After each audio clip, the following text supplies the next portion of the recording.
Time for Security Now, episode 276. Steve Gibson is here. Of course, the latest security news, updates. And we're going to talk about DNS Spoofability and a test Steve has written to see how safe your DNS server is. It's coming up next on Security Now. Netcasts you love. From people you trust. This is Twit.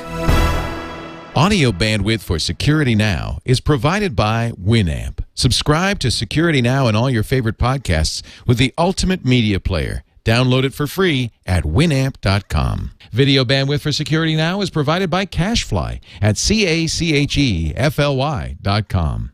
You'll find all the Twitch shows on your Roku box, Android, and BlackBerry phones, and all Yahoo Widget TVs powered by MediaFly. For more information, visit twit.tv/MediaFly. This is Security Now with Steve Gibson, episode 276, recorded November 24th, 2010. DNS Spoofability Test. Security Now is brought to you by Ford and voice-activated sync featuring true hands-free calling, turn-by-turn directions, 911 assist, and more. Available exclusively on Ford, Lincoln, and Mercury vehicles. And don't forget to visit the 2012 Ford Focus Global Test Drive at twitfordfocus.com. And by GoToMeeting. Improve your conference calls and keep everyone on the same page when you share your screen with GoToMeeting. For your free 30-day trial, visit gotomeeting.com/now. And by Astaro Corporation, makers of the Astaro Security Gateway. Try one in your small business right now. Call 877-4-ASTARO. It's time for Security Now, the show that covers your privacy, your security, everything you need to know to keep yourself safe online. And this is the guy who does it. The guy to my left, Steve Gibson, the man behind grc.com, Spinrite, the Spinrite software, and a whole bunch of really useful utilities, including that DNS benchmark that we talked about a couple of weeks ago. Hey, Steve, good to see you again. Hey, Leah, great to be with you again as always. Happy Turkey Week. Yes. What are you doing tomorrow? Big T-Day. I have a few bachelor friends who are actually, they're cooks and I'm not. And I'm not even going to supervise. I'm just going to stay out of the way. Show up. That's the best. And none of us are going to deal with our families tomorrow. We're just going to get together and make a nice meal. Sounds wonderful. That be sounds very nice. And we'll deal with families on Christmas. I'm leaving as soon as the shows are done today. We're going to drive down to Santa Cruz where my father-in-law lives, and we're going to stay at a nice little hotel down there, and we're taking them to the hotel's restaurant for Thanksgiving. So simple, that'll be fun. Simple. Perfect. Yeah, Perfect. No dishes to clean. The only negative. No turkey or stuffing left over. That's my favorite part. I love those turkey sandwiches. There will be sandwiches for us. We have a 14.28-pound herd. Wow. So now what is our topic of the day today? I think we have something kind of interesting to talk about. Oh, I think everyone's going to find it interesting. We talked 2 years ago, actually about 2.5 years ago, about the problem that Dan Kaminsky brought up when he realized that a huge percentage of the internet's DNS services, the domain name servers, were much more vulnerable to spoofability than people recognized. Around, I guess it was like that summer, while this was being unveiled around the Black Hat conference, I realized that in a vein very much like Shields Up, which has been around, of course, forever. And that tests your router for holes. Well, yeah, actually it tests your connection. So it's GRC's server.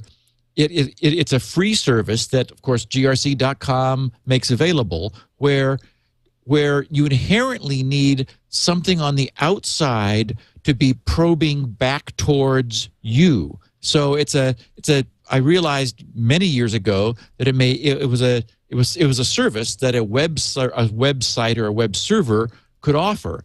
Similarly, I realized that it would be possible to create a service that tested the spoofability in exactly the way that Dan Kaminsky understood it and the way the industry came to realize, oh my goodness, 25% of the DNS servers on the net are currently very spoofable. I realized that similarly, a service could be created to check the DNS servers that people were currently using.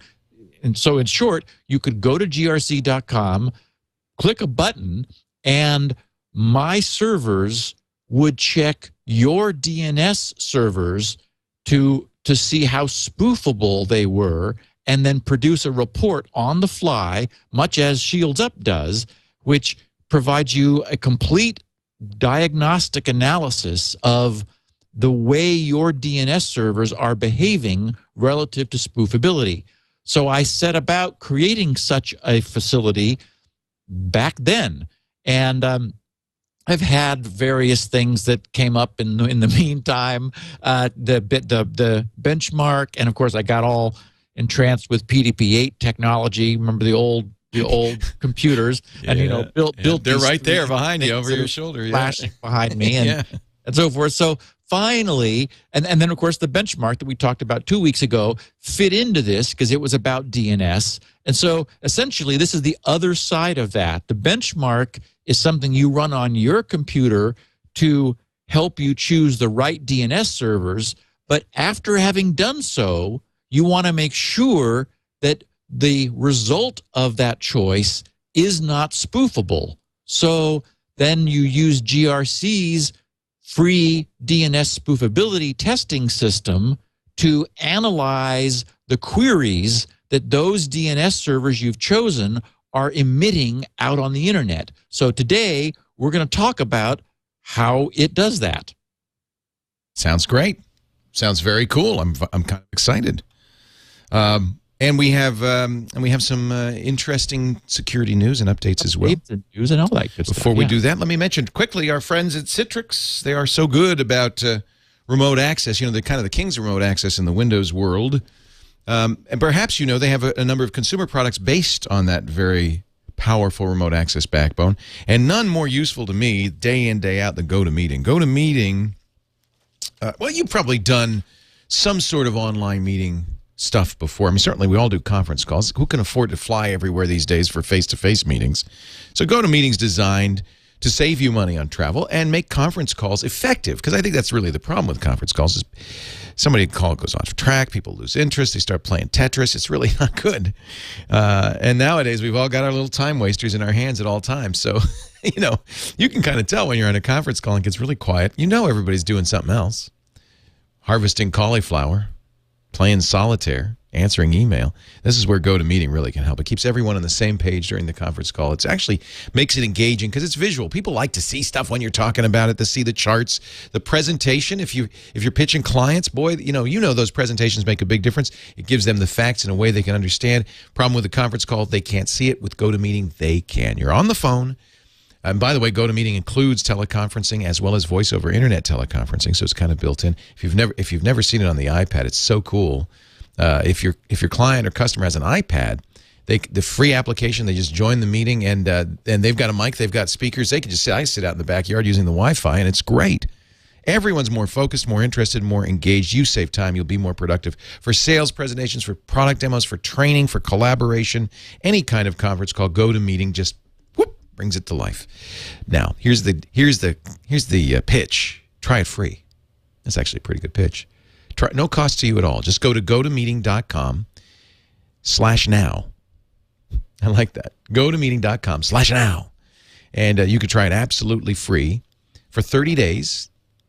And you know, maybe now's not the perfect time if you're taking the holidays off and you're taking Thanksgiving off. You might wait till January. On the other hand, maybe you'd like to have some business meetings on the road or whatever. You put it on your laptop. I love GoToMeeting. You're going to love it too. gotomeeting.com/now. Try it free for 30 days. Then you tell me whether you like it. All right, Steve, I'm ready to start. We will start first with what? Security updates, yes? Yeah, we've got some updates and sort of some news some update news. It's been a very quiet week. The only thing that happened was that Apple did update Safari. Right. When I turned my Mac on this morning, it said, oh, we got a new Safari for, I think it was 37 megs. So we're now at version 5.0.3 for both the Windows and the Mac platforms. They fixed a bunch of vulnerabilities. I saw the number 27 somewhere. So just, they cleaned things up. There were some things that were fixed also in Chrome's browser, I guess due to the WebKit commonality, that is that, they both use some of the same core libraries from WebKit. So because I had read that 4 of the 27 flaws had been fixed in Chrome already. So Apple was catching up and fixed 27 things, so Safari is updated. Also, just yesterday, the EFF introduced a new updated version. It's still at beta. I think it's 0.9.0 is their version of their HTTPS Everywhere add-on for Firefox. That's something which it's a little tricky because it involves some customization per site. As we've talked about before, it's not possible to simply force every website to use SSL connections, that is HTTPS connections. However, many sites which don't explicitly do so can do so. So what the HTTPS Everywhere plugin for Firefox does, and this was specifically updated to deal with Firesheep, which we've talked about, which is, of course, the non-HTTPS sniffing, session hijacking add-on, which has now been around for a month and a half or so, which continues to be downloaded, and people are, getting up to no good with it. It was created, as we know, to highlight the vulnerability of people using insecure websites which maintain their logon state in an insecure fashion. So HTTPS Everywhere, which is a free download from the EFF. You can just put in HTTPS space everywhere and Google will take you right to it. Now has been enhanced to support Google's search, Wikipedia, Twitter, Facebook, Bitly, GMX, WordPress.com blogs, the New York Times, the Washington Post, PayPal, the EFF's own site, Tor, IXQuick, and many others. That's most of the stuff Firesheep does, right? Yes, and so they literally went after those things that Firesheep was doing, and they specifically worked on those sites which were vulnerable.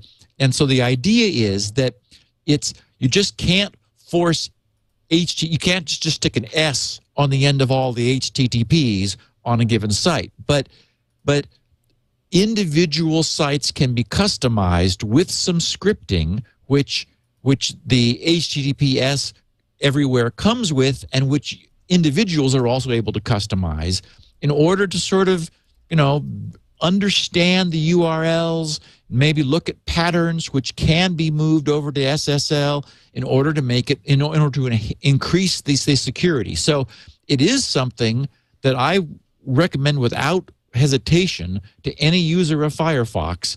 Add this, and this will it'll just add security where possible, where it's known to be possible on all of the sites that it supports, and that's a growing list. So this is something that is very nice. Yay. Thank you, EFF. Yes. Adobe just took their PDF reader to version 10. So Adobe did DEFCON 3. Yeah. Burying it deeply would be nice. Yes. So they had been at version 9. We've talked about 10 several times, saying that it was coming and that we expected it sometime before the end of November. So that did happen. What's significant about this is that they've added sandboxing. So Adobe Reader now has sandboxing. It won't solve all the problems. We will continue to have problems, but it does raise the bar, and it will probably mean that in the future, the rate of problems hopefully is lower. Although I got a kick out of you prior to us starting to record, Leo. One of the problems that you had run into on the system was that you had found that something had installed McAfee's Secure Scan. Oh, yeah, I was really mad about that. I think it was Firefox, wasn't it? It may have been. Because they give you little stuff, and if you're not careful and during the install, and you don't uncheck the boxes. Yep. And I when I went to Adobe's site, which is just get.adobe.com/reader, again, to move up to Adobe Reader 10, which they use as Roman numeral X. It's get.adobe.com/reader. In the upper on the upper right-hand corner, checked by default, is a sneaky little checkbox for McAfee Security Scan Plus to be included in the download. And I also noted that this thing includes Adobe Air. Well, I'm annoyed because I don't know who I didn't want that on my system. Not McAfee. I'm not worried about McAfee. Get Adobe off of my system. Yeah. We use the other one that I like much better anyway. Yeah, and yes, Foxit. I was going to say that with this getting just bigger and bigger, and now them dragging Adobe Air along, which many users will not need, and they're just doing it because they want to, establish that platform on more people's machines, and that'll, of course, induce developers to do Air-based things. It's really long past time to look at a different reader, I think. Foxit's quite good, I think. Yeah, the PDF format is now universal enough that it's not as if you're going to have big compatibility problems if you don't use the original solution, and the other readers are just not going to be as large a target. We don't know that they have fewer security problems. We do know that fewer are being reported and fewer are being exploited because Adobe has the big bullseye painted on it. So, it really looks to me like it makes sense to use something else. In the news, Washington Post covered a story that began with, this was on Stuxnet, quote, a malicious computer attack that appears to target Iran's nuclear plants can be modified to wreak havoc on industrial control systems around the world and represents the most dire cyber threat known to industry, government, known to industry, government officials and experts said Wednesday.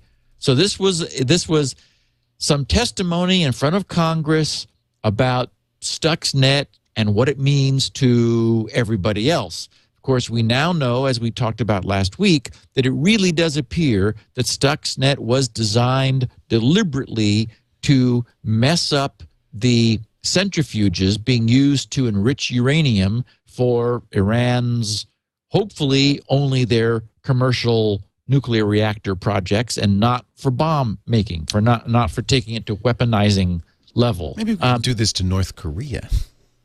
Yeah. And so what the testimony basically did was serve to pretty much horrify members of Congress about the concept that Stuxnet could now be and would be reverse engineered, whereas it had been targeted specifically to Iran's process control systems for nuclear enrichment. Nothing prevented it from being retargeted at other segments of the process control industry, power stations, nuclear reactors, all kinds of things that are using Siemens-based control systems. I mean, basically, the template is all there now, and reverse engineering is possible, and it is entirely foreseeable that many of the tricks that Stuxnet pioneered, I mean, now that it's spread, and now that everybody who wants a copy has a copy, it's certainly possible to retarget it. So it's looking like this may result in some legislation from the government beginning to enforce a wall, essentially. I mean, I would use the term firewall. The idea being the separation of offline process control things from sort of online civilian use internet connected stuff. What everyone is recognizing is that it's this sort of lazy, oh well, it's like the computers in ER, in the operating room theater in hospitals being on the internet just because it's convenient. It's like, oh well, they get their updates and so forth. Well, we've seen what happens when operating theater hospital-based computers get infected with malware. It can literally be life-threatening. Well, this is the same sort of problem where Stuxnet is crossing from the internet and machines that are on the internet into process control systems. The only way that's possible is if there's connectivity. So it's looking like the government is beginning to say, hey, we need to do something about these critical infrastructure systems which are on the net. They really need to be taken off the net. Yes, it's not going to be as convenient for people not to have all of the PCs that are running Windows hooked to the internet, but if they're, in charge of running nuclear reactors, we really don't want the rods pulled. Please. Please. Please. Yes.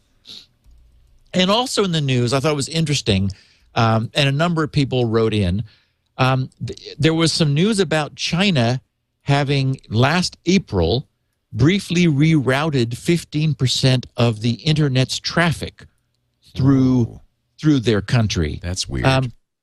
Well, we'll be covering this in detail, that is the technology for this, when we get into our forthcoming and still forthcoming Basics of How the Internet Works series, where we're going to start right back at first principles, bits and bytes, and work up to the whole internet and how it functions. It actually wasn't 15% of the internet's traffic. It was 15% of the internet's routing network prefixes. Essentially, we know generically, sort of in an overview, that the internet is made up of routers scattered far and wide that are interconnected to each other, and that packets put onto the internet are then bounced from one router to another, in each bounce taking them closer to their destination. Well, the way that's done is that the routers contain multiple interfaces, each interface connecting it to one other router. They have multiple interfaces, so each router is typically connected to many other routers, and routing tables in the router, when a packet comes in, the destination IP address is examined, and it's examined against this routing table, which tells the router which is the best direction to send that packet towards its destination. So there's a protocol called BGP, Border Gateway Protocol, which is it's the protocol which routers use to communicate among themselves who has the best routing direction for given packets. Well, there's been some problems in the past. BGP uses the TCP protocol, and some of the early routers had easy-to-guess sequence numbers in their TCP communications, which allowed TCP connections to be hijacked and spoofed, and allowed bad guys to poison the routing tables of routers, causing traffic to get misrouted. Well, it also is the case that mistakes can be made, and it's most likely that someone in China made a mistake and essentially published, because that's the term that's used, published the incorrect information that particular routers in China were the best place to send packets, like for us.gov domains. And it turns out that many very sensitive domains were, for the period of about 15 minutes, were routed through China. And so the internet, what happened was this information got published, and as happens with routers, they propagate and update each other. So this misinformation propagated through the routing infrastructure of the internet, causing all the routers everywhere to say, looking at their packets is like, apparently China is where we want to send this. And they did. When China routers got it, they thought, they saw the packet coming in and thought, wait a minute, we don't know what to do with this. This needs to go over there. So they dutifully bounced it back out to wherever the packet was bound, many of them bound for sensitive domains in the U.S. And an analysis of this really makes it look like it was a mistake more than it was deliberate. But it certainly is an interesting warning to people that what can be done by mistake can also be done on purpose. And this is yet another reason why encryption is a good thing to have on all your communications, because literally unencrypted traffic was all sent to China for a while before it got sent back where it should have gone, which raises the hairs on our Homeland Security folks who watch these things. In other news, our friend Charlie Savage at the New York Times, who reported on the FBI's increasing interest in wiretapping, which raised the hair on the back of my neck because of my interest in doing a highly secure encrypted VPN product that we've talked about. CryptoLink is what it will be called. He updated with an interesting story recently, and I'm just going to quickly read this rather than trying to paraphrase it. He said he wrote that Robert S. Mueller III, the director of the Federal Bureau of Investigation, traveled to Silicon Valley on Tuesday to meet with top executives of several technology firms about a proposal to make it easier to wiretap internet users. Mr. Mueller and the FBI's general counsel, Valerie Caproni, were scheduled to meet with senior managers of several major companies, including Google and Facebook, according to several people familiar with the discussions. How Mr. Mueller's proposal was received was not clear. Quote, I can confirm that FBI Director Robert Mueller is visiting Facebook during his trip to Silicon Valley, said Andrew Noyes, Facebook's public policy manager. Michael Cortan, an FBI spokesman, acknowledged the meetings but did not elaborate. Mr. Mueller wants to expand a 1994 law, the Communications Assistance for Law Enforcement Act, CALEA, to impose regulations on internet companies.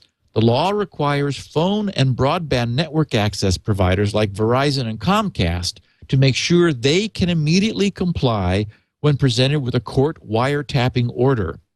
Law enforcement officials want the 1994 law to also cover internet companies because people increasingly communicate online. An interagency task force of Obama administration officials is trying to develop legislation for the plan and submit it to Congress early next year. That would be early in 2011. The Commerce Department and State Department have questioned whether it would inhibit innovation, as well as whether, in my case, it would. Yes. As well as, yes, the answer is. As well as whether repressive regimes might harness the same wiretapping capabilities to identify political dissidents, according to officials familiar with the discussions. Some might say it turns our own regime into a repressive regime. But that would be a cynical point of view.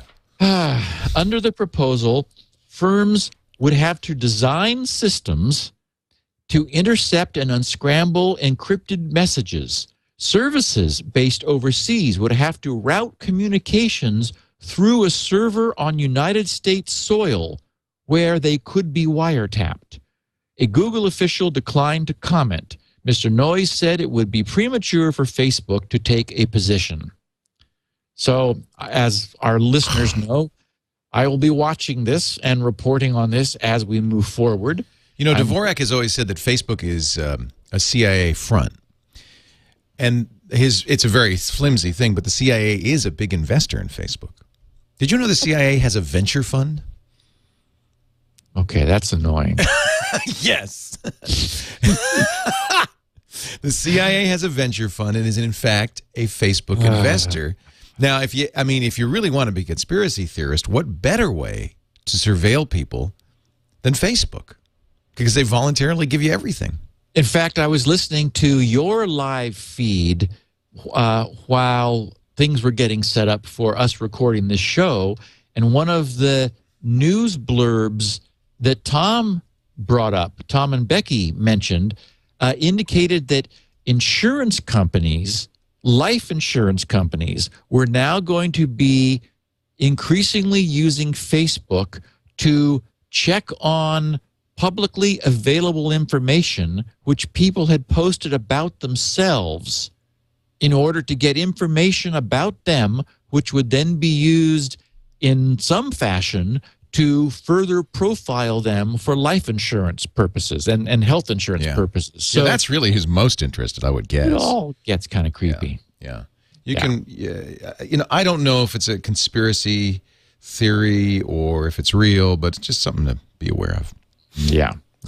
So we know that 64-bit versions of Windows have been designed from scratch to be dramatically more secure against malware of all kinds, and specifically against rootkits. We've talked about how Microsoft has this dilemma that it is difficult for them to immediately secure 32-bit versions of Windows because they can't impose the same level of security without breaking things. 64-bit Windows, thus, until now, has been virtually immune to really nasty attacks like rootkits. Well, the Aluron rootkit, which has until now only been found on 32-bit Windows, has now successfully compromised 64-bit Windows. That was the rootkit which we did discuss earlier this year, I think it was, when a version of Microsoft's updated software caused crashes on 32-bit Windows, and when it was just regular Windows Update, which ran, and suddenly people couldn't boot their Windows anymore. Well, that was caused by the fact that their machines had already been infected with a 32-bit version of this Aluron rootkit, which had infected their boot sector and was assuming hard-coded entry points into Windows kernel. The update patch from Microsoft changed those hard-coded entry points, causing Windows to no longer boot because the rootkit was crashing Windows, whereas before that it had been carefully designed not to do so. So 64-bit Windows has specific, rigorous driver signing protection and kernel patch guard protection, all designed to make it bulletproof. The problem is, if something is running before Windows, and if it's cleverly designed, there's nothing Windows can do, literally nothing Windows can do to protect itself. And that is exactly what has happened here. We understand, I mean, the security people who have really looked at this understand this problem. That's why the Trusted Platform Module, TPM, is called the Trusted Platform Module. The idea behind TPM, which is still not fully implemented. We have the hooks, we have the hardware, we have the technology, but it hasn't yet happened. The idea behind that is that from the first moment power is turned on, there is a verifiable, protected environment that step by step cannot be compromised. It's because we don't yet have that it is still possible for the boot sector of the hard drive to represent a point of compromise. And so it is this altered boot sector which gets control as the system boots before Windows does. The BIOS turns over control to the boot sector, which runs some code that is able to find the rest of the rootkit, and on the fly, it patches the kernel protection to disable it, allowing an unsigned device driver to get into Windows, which then flips a switch, which is a development time switch used to bypass driver signing in 64-bit Windows, and you are then in your 64-bit, much more hostile to malware Windows is rooted. And it's happening today. So just FYI. The good news is that, Microsoft... Sorry, I was just running in the other room for a moment.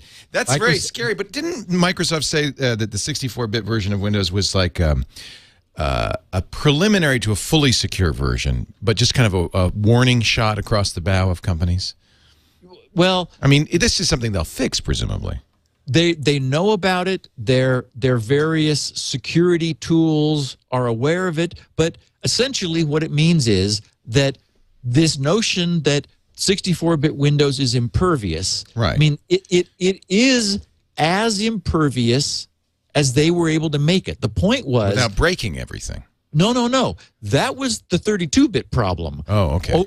They were able to start fresh with 64-bit Windows, and they did say that PatchGuard is here, drivers must be signed, address space layout randomization is here. I mean, basically, they were able, because they were starting late in the game on 64 bits, they were able to do everything they possibly could. And so while doing everything they possibly could, they've been rooted. And so that's significant. I do remember, though, there were workarounds for PatchGuard even when they first announced it. Well, I mean, and okay, so here's the problem: is this is software. There will always be workarounds. Right. I mean, there will. It's spy versus spy. Right, It's right. You've got other software fighting against Windows. We're never going to have perfect security on an open platform where users can install software which they download from anywhere on the internet. We're just never going to have it. Yeah. Well, that's nice. Also in the news, Google quickly fixed a little glitch in their Google Apps scripting API. A 24-year-old Armenian who was using the handle Vahe, V-A-H-E space G, created a demo on Google's own Blogspot blogging platform. And actually, it probably had to be on Blogspot, because visitors who went to his blog page, who were sort of simultaneously logged on to Google's accounts, who so if you were using a Gmail account, or you were a Gmail user and you would check the yes, keep me logged on, so that you could go back and still be logged on. His little demo used a mistake in Google's scripting API to obtain the email addresses of anyone who went to his blog page, despite the fact that they hadn't given it to him, and sent email to them from Google with fully valid Google headers. So this quickly came to Google's attention. They removed the page, and then they fixed the little flaw that he had found. But it generated a lot of news in the security community, because I was like, ooh, whoops, wait a minute. My Gmail address has been leaking. I mean, essentially, he could have been harvesting them and using them for whatever purpose he wanted. So that was fixed.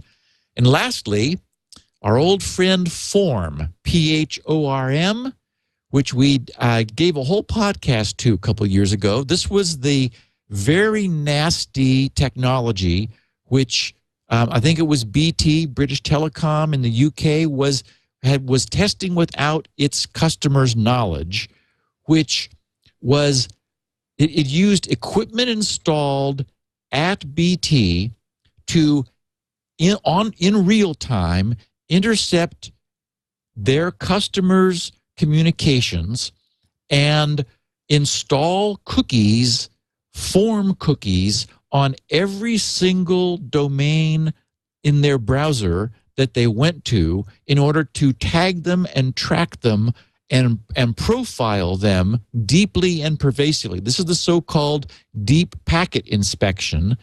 And we hopefully had thought we'd seen the last of this. The bad news is it's trying to make a comeback. The Wall Street Journal, in their ongoing series, What They Know on Internet Spying, had a story titled Shunned Profiling Technology on the Verge of Comeback. And now Form... It's like a zombie. It's I know. Undead. It will not die. Now they're saying that they're going to opt in rather than opt out, because you could use an opt out cookie, except that doesn't work because no one does that. No one knows about it. And apparently now you'll be able to opt in, and users get this, Leo, can pay $10 a month not to be profiled and formed. Well, that's not opt-in, that's opt-out. Yeah. I don't understand. If you have to pay not to be profiled. Yeah, well, the idea is you opt into using it, which saves you a $10 a month surcharge. Oh, I see. Good. I don't have to pay if I let you steal my stuff. That's exactly good deal. Exactly. And and they're looking at your searches. They're looking at basically it is ISP installed and sanctioned tracking, because ISPs want a piece of the action. And the idea is, you'll remember how nasty this is. This is modifying web pages which you are downloading, where the ISP is now inserting ads into web pages that were not delivered from the web server you're visiting. Well, and I'd be annoyed if I were that web page. Exactly. My ads are getting replaced. So I guess I'm trying to think of how the spin would go. So your internet service provider, you'll get a message from them saying, great news. We have a new technology that will customize the ads you see, so you only see ads you're interested in.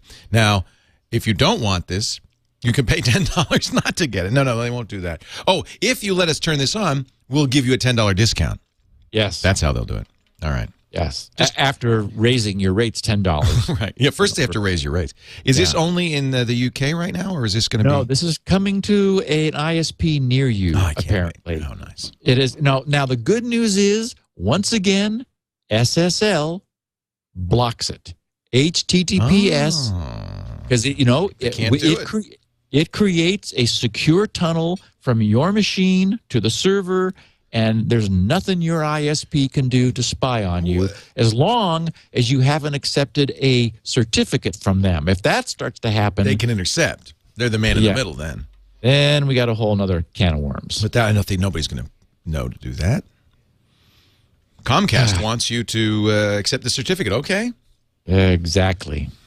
Yeah, that'll be the day. Now, so it's not illegal. I know there was an investigation going on when this first came around about a year ago. Well, what happened was BT had done it without their users' knowledge or permission. It was being done behind their backs, and it caused a huge outcry. And, lawsuits flew because people said, hey, you're spying on us. So the idea is, this time it'll be done in an opt-in fashion with end-user knowledge. And, and there's statistics saying, 60% of the people who we asked said they would opt in if they didn't have to pay $10 a month more. It's like, I guess so. So if you're on British Telecom. Well, I don't think this is BT again this time. They've learned. They've been burned. Huh? We're still early on this. I will keep an eye on it and let our users know where this begins happening. But it was being done for a while in the U.S., and U.S. carriers dropped it quickly because they realized this was just going to cause them trouble. Terrible. I did want our iPad users to know that iOS 4.2.1 is now available for iPads, adding all those cool new features that the iPhone has had for many months. Including printing, which I've been playing with, and that's pretty nice to be able to print. Yeah, for me, I was able to condense all of my many apps onto just 2 pages, down from, I think, 5 or 6. Yeah, I had 10, Yeah, so being able to have folders and aggregate them is really nice. And then I did have a fun a fun Spinrite saved me story from a Security Now listener. And the subject was Spinrite Saved Me. Harry Lidenfeld wrote, Steve, let me start by saying I've been a fan of Security Now with you and Leo since episode 1. Up until this past week, I've never had a need for Spinrite since I've listened to you and Leo about backing up. I work at a courthouse here and inherited the security card access server and system for the courthouse from the county. Their solution to backup was CDs on a CD writer. The database was over 500 people, and the number of CDs required was getting out of hand and no longer made sense. We had a computer crash about 2 years ago, and I gave the county the backup CDs at that point. They were unable to restore the database, saying that some of the CDs were corrupt. So we had to manually re-enter the complete database, which took days of painstaking work. I promised that would never happen again. So I purchased Norton Ghost and another hard drive and ran Ghost. Then I would do just weekly backups of the data files. Lo and behold, the main hard drive failed on the server, and I rebooted the system off the ghosted hard drive and was up and running in minutes. 2 days later, that hard drive started to have issues, and I had not purchased yet another hard drive to replace the dead one on the main system. And the county still wants to use CDs. I was in fear of losing everything, so I purchased Spinrite for myself because the county wouldn't buy it, and immediately started it in level 2 mode. That was at 10 a.m., and it ran for just over 4 hours. By 3 p.m. that same day, I booted the system back up and everything was back to normal. But here's the best part. The original hard drive that failed, it wouldn't boot up. After running Spinrite on it, it booted up normally and was faster than before. Spinrite to the rescue once again. I have once again ghosted the main hard drive and also have a second ghosted hard drive off-site in a secure storage just in case. Thanks again, Steve, for all your hard work. You've saved me days, possibly weeks, of data recovery. P.S. Spinrite is now included in my bag of PC tools. Harry. As it should be.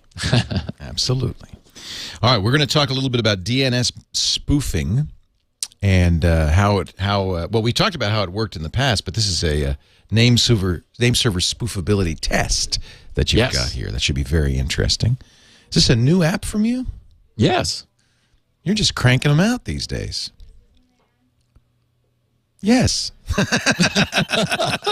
Hey, before we go on, though, I do want to mention our friends at Ford and, of course, the great Ford Sync and a new contest that Ford's putting on, and I will tell you about all of this. First, let me just mention the great Ford Sync, because I live, for Ford Sync. It's in my Mustang, and, I love it. I get in the car, it starts playing my book. I'm listening to the new Steve Martin book, and I just love it because I get in, it starts playing, I get out, it stops playing, it always picks up where I left off, and that's because it works so well with my phone. Now, I'm using it with an Android phone, but iPhone, Android, even Windows Phone, the new Windows Phone, all works great with Ford Sync. The idea is you keep your hands on the wheel, your eyes on the road, and yet you are connected to the world. It reads you text messages as they come in.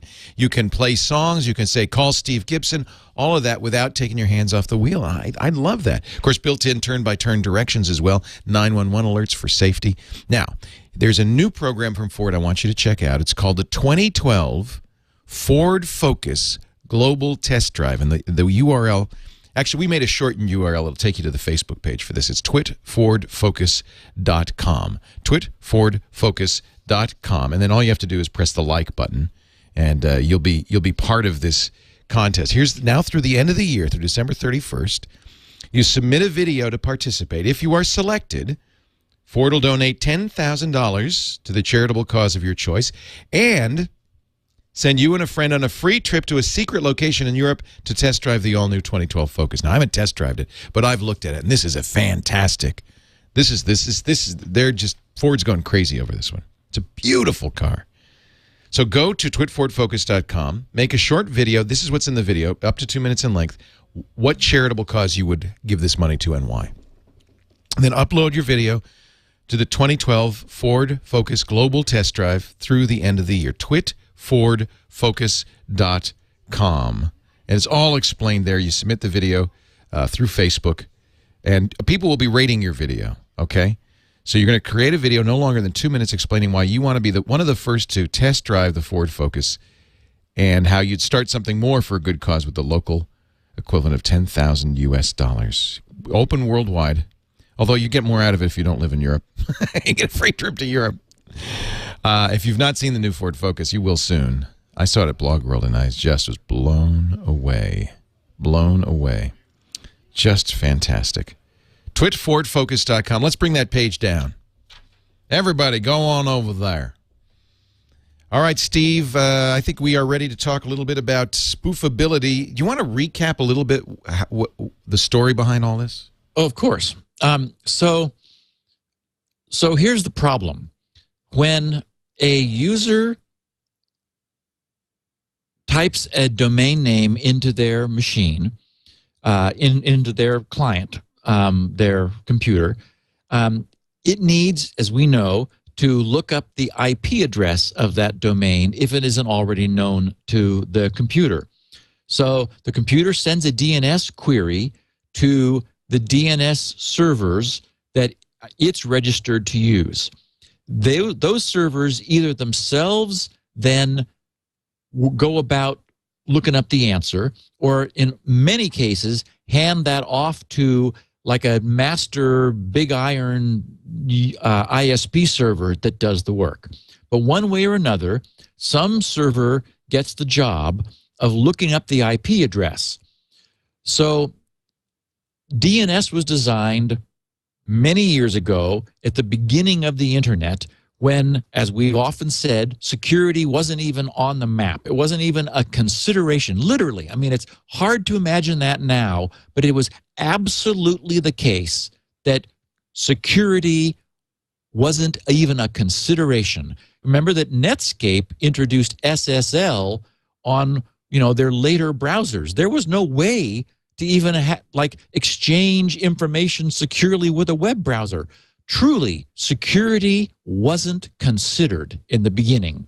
So a DNS query has a 16-bit query ID, which was used by the server to identify the responses. That is to say, it would have a counter which would increment the 16-bit value, and it would send a query off to another DNS server asking it if it knew the IP address for this domain.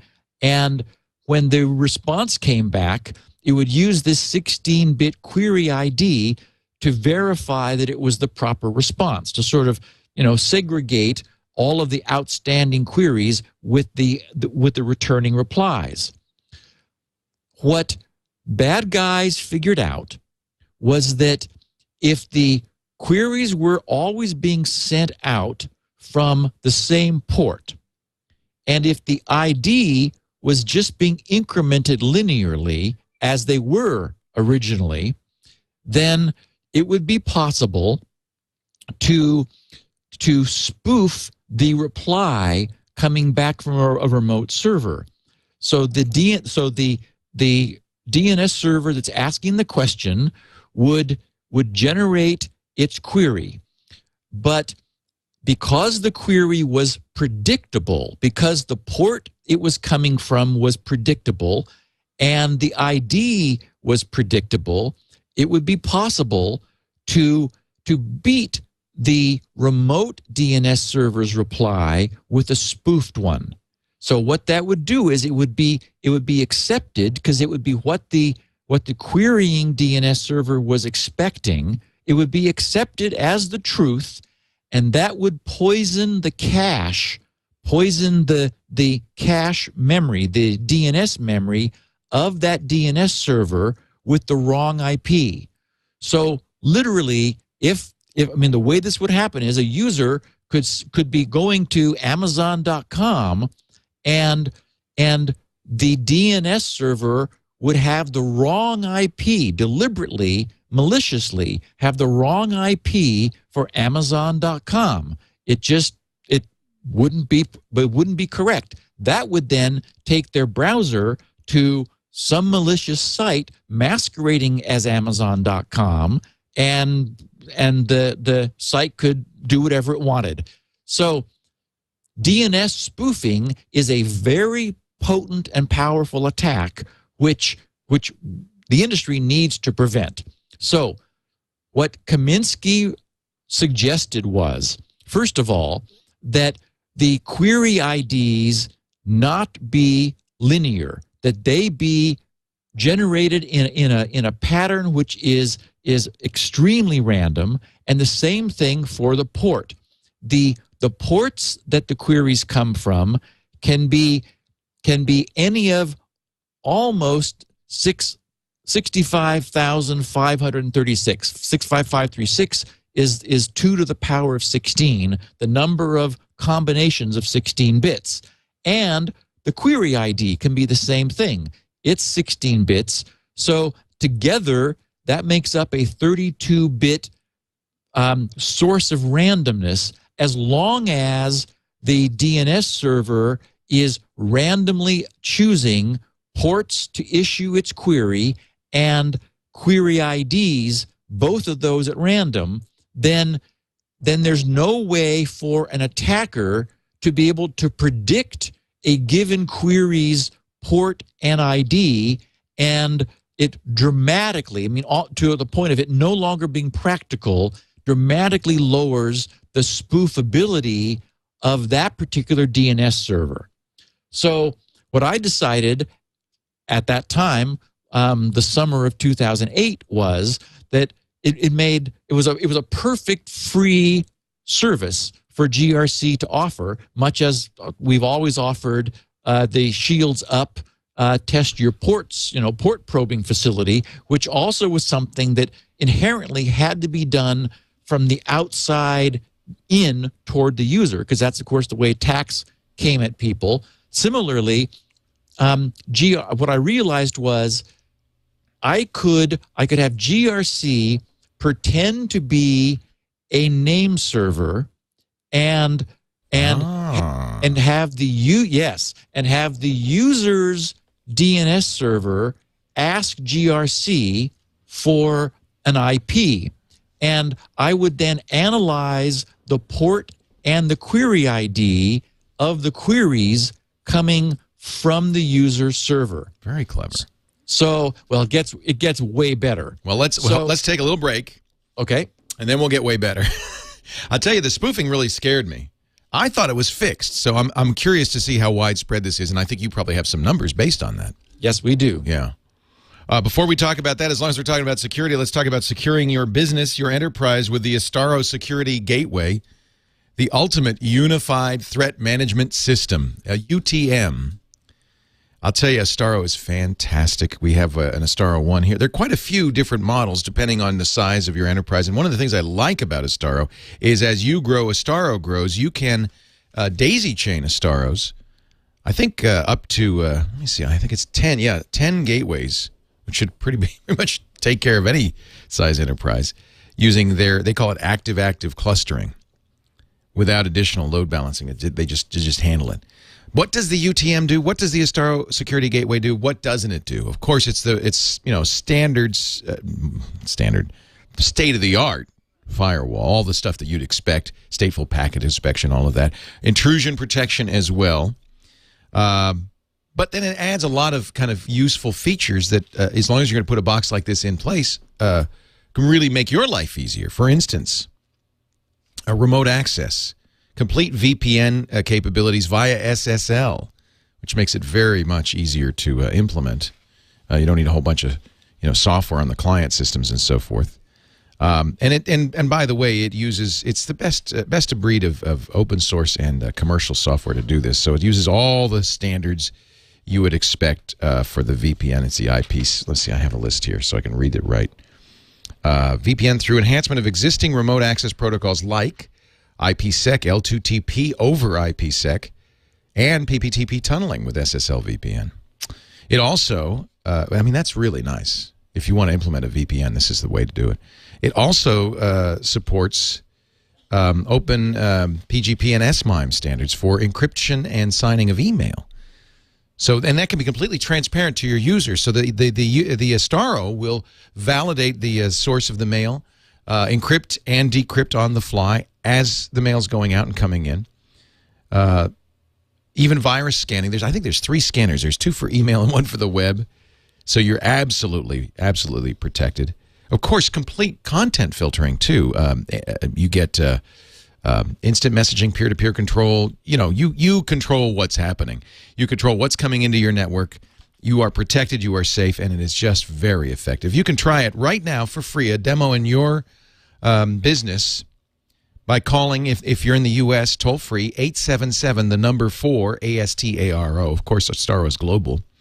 And if you're outside the U.S., visit the website astaro.com to arrange a demo unit. And if you're a non-commercial user, I'll throw this in. Go to astaro.com/security now. You can download the software. There's also a VMware appliance. You can try it out and see for yourself how great Astaro is. I really like what they've done. They've bundled in the Astaro update. They used to charge for that, a yearly 79 euros. That's free, even for non-commercial users. astaro.com or call 877 the number 4 Astaro. Maybe you don't need it right now. Just keep it in the back of your mind. When the time comes that you need this kind of protection, you better believe we're putting this in the new studio. Astaro.com/security now or call 877 the number 4 Astaro. Is that the kind? I just wonder, Steve. Is that the kind of thing that would protect you? I guess not from something like this. No, it wouldn't deal with this. It would certainly be useful for users, you know, who are worrying about Firesheep and open Wi-Fi, because they would use a VPN to connect to their home, and then their internet traffic would leave their home back out onto the internet. So the only way to protect against DNS spoofing is to know if the DNS server you're using has that vulnerability. Correct. So what the first question I had to ask myself was, okay, I need a bunch of queries from the user's DNS servers. How do I generate those? How do I get, because, you know, if I give it a domain, it's, you know, like that I have control of, that it's never seen before, it won't be in its cache, so it'll have to ask for the IP. So I thought, okay, but I don't want just one. I need inherently, to do a good statistical analysis, I need hundreds, if not thousands, of queries in a very rapid order. So I came up with a really cool solution. When you go to grc.com/DNS, and that will bounce you to the spoofability test page. There's a button at the bottom. The button is basically just takes you to another page. In order to display that page, which is the testing page, the web server tries to display, tells your browser to display the image for a really funky named little tiny GIF image. It's 13 random characters. Actually, they're pseudo-random and they never occur twice because they're based on a 64-bit counter back at GRC. So that way we know that the domain name that begins with those 13 characters has never occurred before. Then it's .grc, or I'm sorry, then it's .dns.grc.com. So that's that's sort of a pseudo domain where this GIF image on the page that we're trying to display is located. So that, of course, the page comes to your browser, and your browser says, oh, I need to display this GIF image in order to show the user this page. So it says, wow, look at that domain. I never saw that before, 13 random characters.dns.grc.com. So your computer asks your DNS server to get the IP of that domain where that GIF image is going to be served from. Your DNS server says, funky looking 13 characters.dns.grc.com. Well, so it's never seen the DNS.grc.com in the same way that, for example, www.grc.com is a subdomain of grc.com. DNS.grc.com is a different subdomain. So it asks GRC's name servers for the IP address of dns.grc.com, and it gets a special IP for a pseudo name server that I wrote. It says, okay, now I've got the IP of dns.grc.com.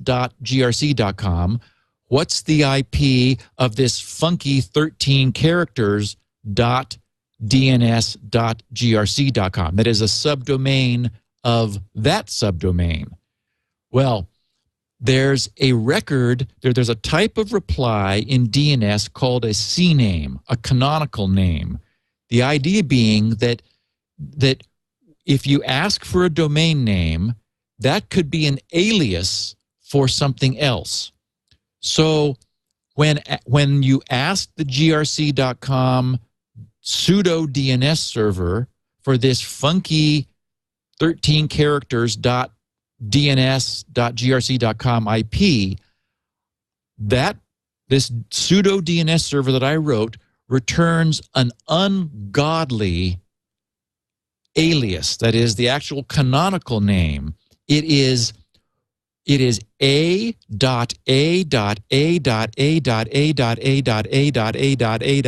43 a dot subdomains, then that same 13 characters .dns.grc.com. So think about that, Leo. It's as if you had a 43 deep hierarchy of domain names. And what this forces is, this forces individual DNS queries to enumerate each of the IP name servers for that entire hierarchy of sort of fake DNS. So the user's DNS server receives this canonical name, which is incredible. I mean, it's never seen anything like it before, but it's valid. And it says, oh my goodness, okay, let's see. I need to get the name server for the a.13 characters .dns.grc.com. Then, and it asks that name server for the a.a. And then it asks that name server for the a.a.a. And it asks that, and so forth, basically exploring all the way out to the end of this insanely long, deep domain name, where I used a.a.a because it was, that's a single character, which is the fewest you can have between dots. And so what this does is this forces a flurry of queries in very short order between the user's DNS server and my pseudo server, which is the name server for all of those subdomains down that path, allowing me to collect in a database for this user, for that particular the querying name server, all of the ports that the queries come from and all of the IDs that the queries have. And so on the fly, I build databases for all the DNS servers heard from. this is also deliberately slowed a little bit because, I mean, we're doing a lot of work here with this going back and forth, but we also don't want to respond too quickly, because one of the other things that happens is, because I want to discover all the name servers that might be brought to bear, not just the particular name server this time, but I want to do a comprehensive discovery of name servers. So the system also throttles its replies so that at least some number of seconds, typically 5 seconds, will be required for this entire resolution process. What happens is the client that asked the question of its DNS server gets impatient. After a second, it asks it again, thinking that maybe its query got dropped. And then if it still doesn't hear back after another second, it says, well, maybe that DNS server has died. So that's where the secondary name server or more name servers, because some users, there's no limit to how many, no practical limit to how many name servers you can configure on your computer. So what Windows and Mac and Unix and normal protocol obeying clients do is, if they haven't heard back after 2 queries a second apart, they then ask all the name servers that are registered for them to use the same question. So suddenly more name servers are being asked for this domain. They start querying GRC. I collect all of this stuff together. Because this 13 characters is changing every time, I track which ones are associated with which users trying to run the spoofability test to aggregate all the data. And essentially, that approach allows me to discover all the name servers which might generate public queries out on the internet for a given user based on their current DNS configuration, and I collect this rich database of associated query IDs and query ports, each being 16 bits, and assemble that into a report. So the processing done once this has all happened, and this actually happens multiple times. What we discovered during the testing of this is that the longer you waited, the more name servers you found. So this test continues. It shows you little progress dots as you're performing the test, as it moves along, so you can see what's going on, shows you how many name servers have been discovered so far, accumulates all this data, and then graphs them in paired scatter charts. I display the results visually because, good as software can be, nothing is better than the human eye for picking out patterns. And so you can instantly see whether this just looks like true scattered queries with no pattern, or whether there are any kinds of zones of queries, or vertical or horizontal or diagonal lines. It turns out that we're very good at seeing these results. And in fact, a ways down the page, where lower down I'm explaining all of this, I give a link to a gallery of sample DNS name server scatter charts that are really bad, which users during testing of this found their own DNS servers were producing. And it's a source for some worry. And then in addition to that, in addition to these scatter charts, since there are anomalies that the human eye might not see, for example, say that the query IDs were always odd. Well, you couldn't see that in a scatter chart, but you could notice, that is, software could notice, that the least significant bit of the query ID was always 0, meaning that it would be it was always 1, meaning that it would be an odd number. So I then also create some charts showing the bit predictability of each of the 16 bits of the of the query ID and the source port and indicate if they don't look, if the predictability is not near zero, then some person could profile the server just as I have. A malicious attacker could profile the server as I have and notice that there are bits that are stuck in some cases or highly predictable.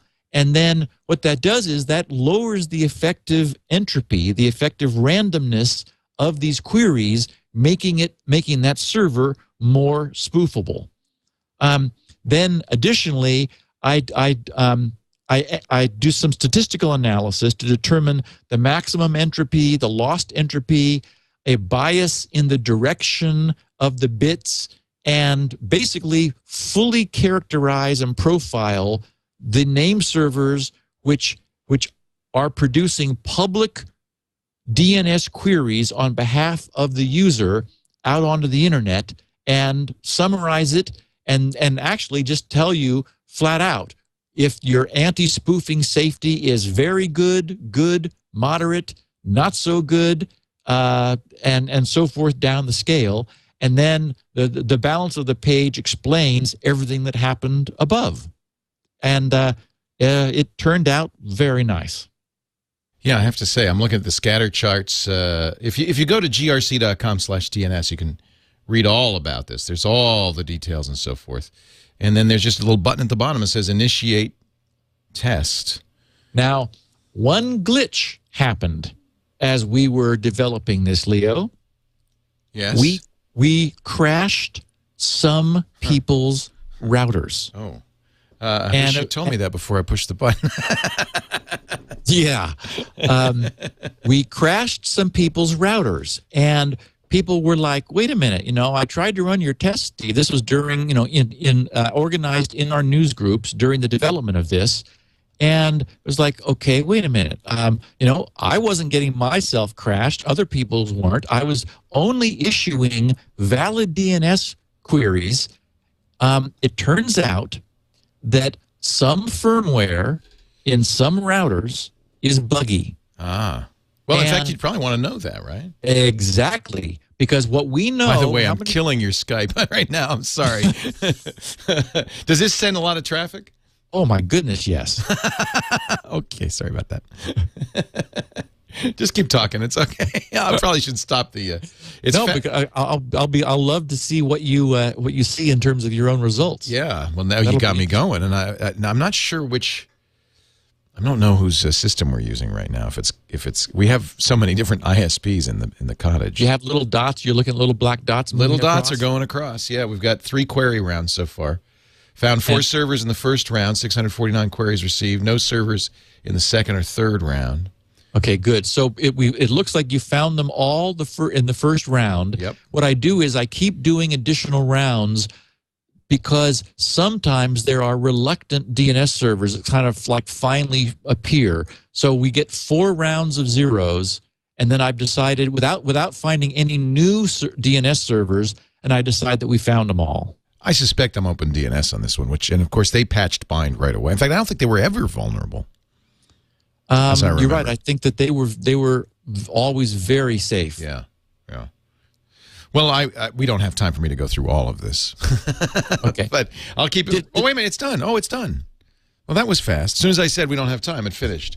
Okay. Yep. 809 queries from server at, I guess we're not, 6887.76.180. That's not Open DNS.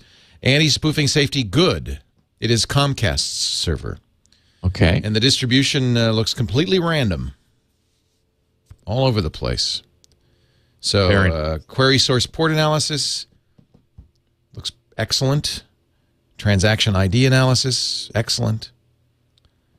So I don't know I have no idea what any of this means, but it looks pretty good. Scroll down, but that's only one server. Scroll down. Oh my God! Look at one. And here's another one. This is 2 of those were in the San Francisco. That was San Jose, San Francisco, Utah, Salt Lake City. This is all Comcast and Salt Lake City. And they all look good. That's very good. Well, so what this did was this found DNS servers all over the place that have the ability to serve your DNS queries. Right. That makes because sense.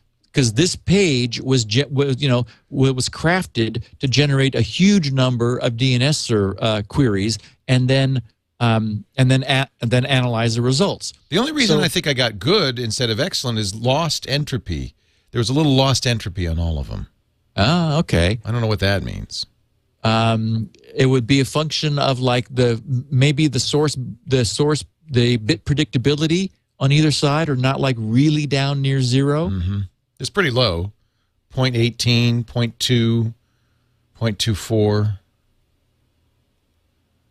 It's pretty low, right? Yeah, yeah. I don't think you have anything to worry about, obviously. Yeah. So what it's funny though. was, It's just not binary. That it's not like, oh, it's okay or it's not okay.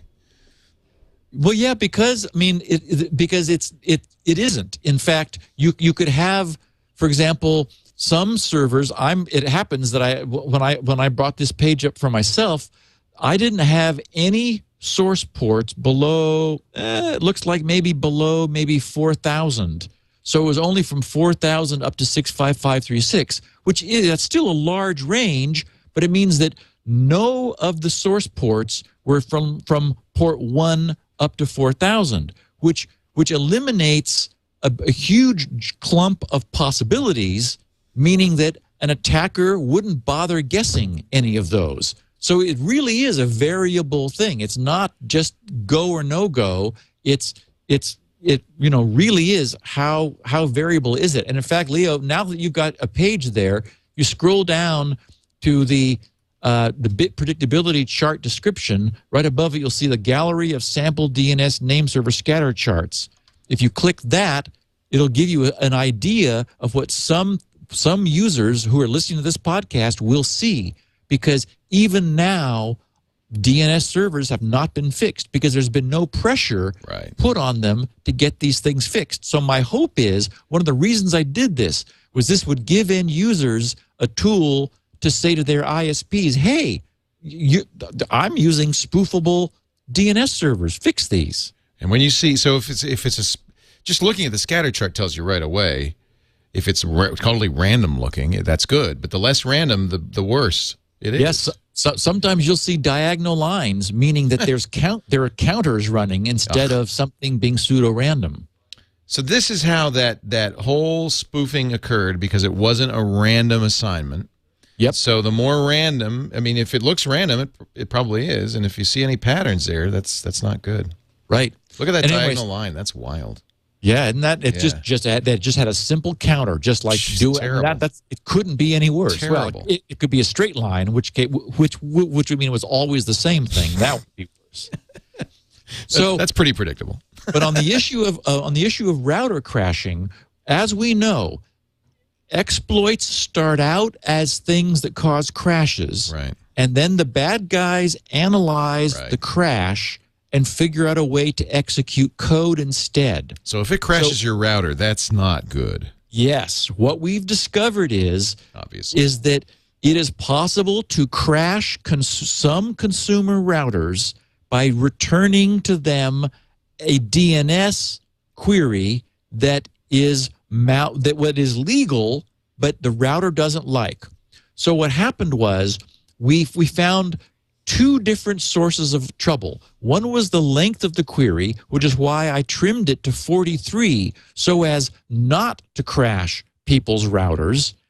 And also, when we finally gave the answer to the final question, when they went all the way out, the A.A.A.A. all the way out to the end, if I gave them the final IP, that would crash people's routers. So the normal test, the spoofability test, deliberately doesn't crash anyone's router, but I created a second test called, not surprisingly, the router crash test. And the router crash test is also there at the same location. You can find a link to it at the bottom of all of the DNS spoofability pages, called router crash test.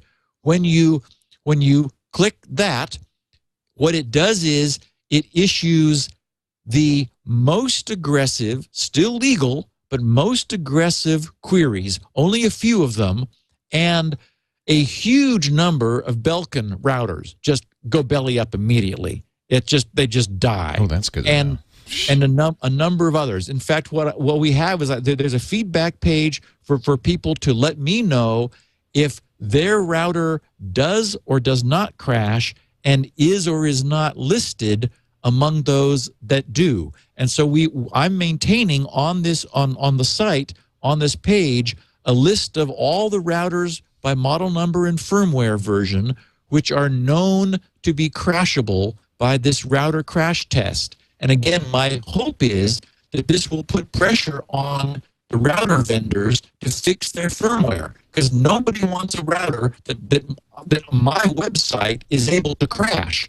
Because if I can crash it and I'm doing so non-maliciously, somebody else could crash it maliciously, and they may be able to do more than crash it.